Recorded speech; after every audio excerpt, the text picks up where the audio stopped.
I have some really fun sewing makes to show you this week. Hello everybody and welcome to Friday Sews. My name is Christine and this is Christine Sews a Lot. The format of Friday Sews is to talk about what we've been sewing for the week, our upcoming sewing plans, and a little bit about life. So I'm going to jump right in with the most fantastic Ilford jacket. If you've followed me for a while, you will have heard me say how I need to add more solids to my me makes so that I can mix and match a little better. Well, I didn't do it. Let me show you my Ilford. This is my Ilford jacket by the Friday Pattern Company. I sewed it in this canvas fabric that I purchased from Minerva. This was described as a blue cotton canvas. The color blue is what really attracted it to me, and I have to say I kind of love this animal print. The blue is a good color for me. I love this ochre, which normally I don't wear, but it's a fun way for me to participate in this ochre yellow trend. This fabric does have some polyester in it. I didn't run into any problems, but I thought I would let you know that I think it has about 20% polyester. And what that meant was that when I was pressing my seams, they weren't staying pressed quite, well, not nearly as crisp as if this would be 100% cotton. But you will notice there's not a wrinkle to be seen in this jacket.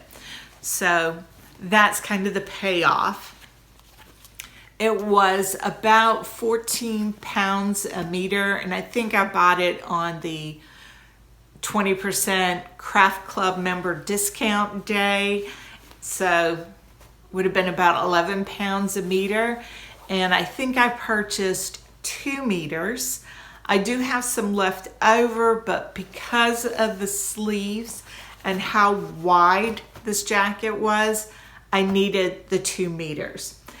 If I were to size down a size, I think I could probably get it out of less than 2 meters.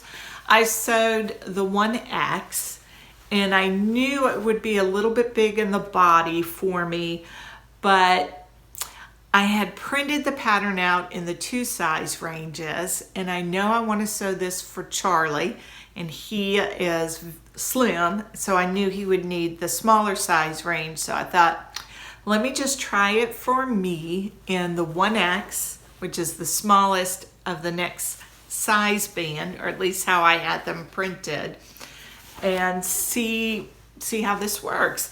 And I think I'm gonna get a lot of good wear out of it. The pattern is drafted beautifully. I won't go into too many details, but everything came together without a hitch. I put in buttonholes. I used some metal jeans buttons, rivet buttons that I installed with my table cam press. Those went in easy. The collar went in very nicely. So I used this label. It's a Paige Joanna, Happiness is Handmade. And then on the pocket detail, I added Not for Sale. This was from last year's Kylie and the Machine Advent Calendar. I did do a pencil pocket on the chest pocket. I'm thinking I'm gonna wear this jacket at work in the winter. If it gets cold enough that I need a jacket inside, I thought this would be really cute. It does mean I gotta find some neutrals like this t-shirt to wear with it, but small price to pay for the fun of the print, right? And sizing, they do say on, it's either in the pattern instructions or in the tutorial, that if you're sizing down to have it less boxy and room in the body, that you may want to keep the sleeve length the same size. And I would totally agree. I would not size down on the sleeves, but I definitely will size down on the body the next time I make one for myself. Then I did bind. I've never done this before. I mean, I've bound seams, but this time I bound all of my seams. And I found it kind of relaxing. I think in part because I knew that I wasn't going to be wearing this anytime soon, so I wasn't in a mad rush to finish it.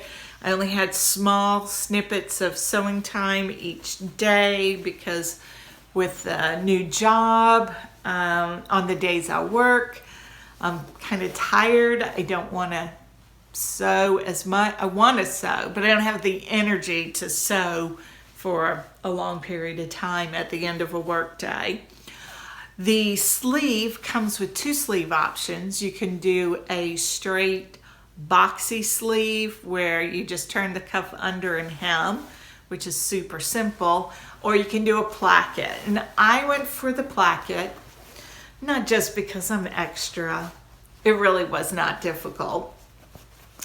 But I was really going for the jean jacket look. The placket went in absolutely beautifully. I did not do a practice placket. I went straight in on my garment. The tutorial in the pattern instructions is very straightforward, so I could have done it fine just from the tutorial, but Chelsea has a step-by-step 3-part series video tutorial sew along of the jacket, so I just followed that and sewed up the jacket. It's kind of like sewing with company, so I enjoyed it. So this is my Ilford. I don't have any photos of me wearing it, so I'll slip it on really quick. I just wanted to give you a sense of the size and how oversized this is. Now I can button it. And as you can see, it's got tons of ease through here, yet the sleeves are a little more fitted. So I wouldn't reduce the size of the sleeves. I would still sew that, but I'd go at least 1 size down in the jacket. We don't get super cold weather, so this might be a layering piece. So it'll be good to try it out before I make my next one and see how much can I fit underneath this jacket and still button it. I think the only limiting factor would be the sleeves. I don't think I could have too much bulk under these sleeves and still have the fit. My Ilford jacket, I'm super happy. I finished this on Monday, and as soon as I can get Charlie to take some photos, then I'll put some photos up of me wearing this. So my next sewing make is a Christmas gift. I'm going to be participating in the hashtag A Gift to November. This is a sewing challenge being run over on Instagram, which is where most of the sewing challenges are run, by Adam from Adam Sews and Allison from Sew Like Dottie. So they're encouraging us to go ahead and get started on our gift making so that we're not doing it all at the last minute. I have started on mine and I'm pretty happy with the progress so far. So I am making storage cubes for my 2 oldest grandsons. They're 7 and 5 for their Pokemon cards. So I got this Robaert Kaufman Pokemon fabric. This is not what I would choose for me, but they will be wild about it. It's very on theme since I'm making a storage cube for their Pokemon cards. And I'm going to be lining it for the eldest grandson, whose favorite color is rainbow, according to him, with this Tula Pink fabric with the rainbows.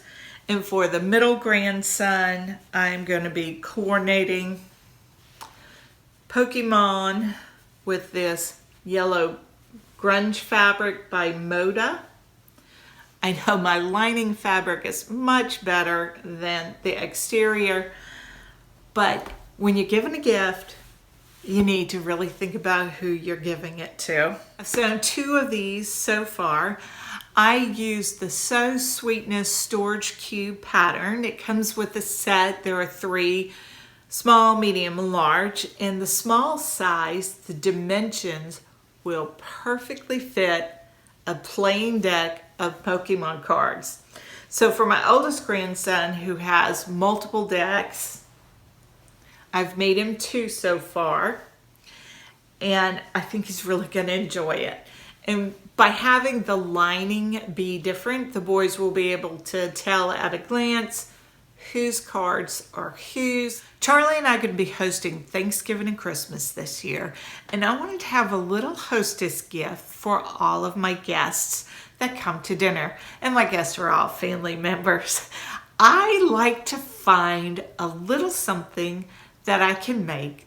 Nothing over the top, nothing too big, but just a little something that I can give so that they know I'm thinking of them, but that it's also super useful and practical. So I am going to be making cord keepers. This is a great way to use up my scraps. I have plenty of snaps, and I think it'd be a great gift. So what I plan to do is just to make a big bowl of these and put it in a glass bowl and kind of arrange it in a colorful way to look like confetti, a little bit of decor. And then I'm just going to tell everybody to take what they could use, what they may want. And so those who want it can take it. And if somebody doesn't need additional cord keepers, then they don't need to take one. And it's just a way of giving a gift in a little bit more sustainable fashion. I can give something to everybody in the family, but it's not big, it's using scraps, and only people who want it and need it will take them. So I'm going to be making a ton of these over the next couple weeks. I cut out a bunch. You'll recognize this fabric. So I have already sewn up several strips, and it's just that simple, is to sew up some strips, and I'm going to attach snaps, have them in various sizes so that a big chunky cord can be kept or a little cord can be kept. So that's all the gift making that I have done so far. For my plans, let me show you some delicious fabric. So I purchased some of this Ruby Star Society cotton linen blend. I love this fabric. Love, love, love this fabric. I have made myself a bag out of this print in a different colorway. I'll insert a photo of the bag when it was still pristine and newly made. So I made myself the Cleo Pinafore out of the Snip Snip fabric. That's the same cotton linen blend, and I love the fabric so much. I thought I need this in my life. Now this color is not a good color for me to wear close to my face. I can't wear oranges and peaches and the browns and the warm tones, but I thought this would make the perfect dogwood apron to wear to work. So I'm going to make the dogwood apron by Helen's Closet. One of the ladies at work made herself an apron, and it's got a welt pocket, so I'd be able to perfectly place my phone in it and any of the tools I might need, and still keep my me maids free to be seen. And I chose another colorway of the cotton linen blend from the same family, and this is going to be the lining and the trim on it. So I'll insert a photo here, a stock photo of the dogwood apron, and that's in my plans. I decided life was too short to be taping together the pattern, and had other patterns that I needed to send off to the printers. Otherwise, this would have already been sewn up. So I'm just going to have patience, and when my patterns come in from PDF plotting, then I'm going to get right to making my apron. It should be a really quick sew. Now on to some fun, happy mail. Ta-da! I am super excited. My order of the Beyond the Pink Door Advent Calendar came in the mail this past week. I may have squealed and done a little happy dance when it came in the mail, and I'm really excited about this. Last year I did the Kylie and the Machine Advent Calendar, and that was so much fun each day to open and see the labels. I decided not to purchase it this year because I have a lot of labels. Sometimes I don't remember to put the labels in, but mostly because I have more than I need right now, so I don't need to be adding to that. It's difficult enough to make a choice without adding more beautiful choices. Last year I enjoyed watching everybody open their advent calendars from Beyond the Pink Door, and I thought I'm going to treat myself to it this year. So I have that to look forward to this Advent. I am toying with the idea of doing Vlogmas this year. I'm not sure how that will work out with my work schedule, so I may not come on every day, but a couple of times a week. I'm giving it a think, but I really would like to share the Advent calendar with you and share a little bit about the lead up to Christmas. I really do enjoy Christmas and would like to share it with you. So I'm taking a quilting class at work, and that's one of the nice things about working at a sewing studio is I've got all these opportunities to grow and learn in my sewing skills. And I'm making a baby quilt, so looking forward to working on that a little bit each week. And yeah, so far it's coming out cute. My points are pretty good. I don't think I would win any kind of award with it, but I'm pleased. So I'll probably have something to show you in another couple of weeks. If you'd like other sewing gift ideas, I'm going to link them down in the description box below, and click here to see a tutorial for sewing a fabric bowl cover. I brought several dozen of these to the last family reunion, and they were a big hit with my cousins. Until next time, I hope you have a joyful week and that you find the good in all things, especially sewing. Bye.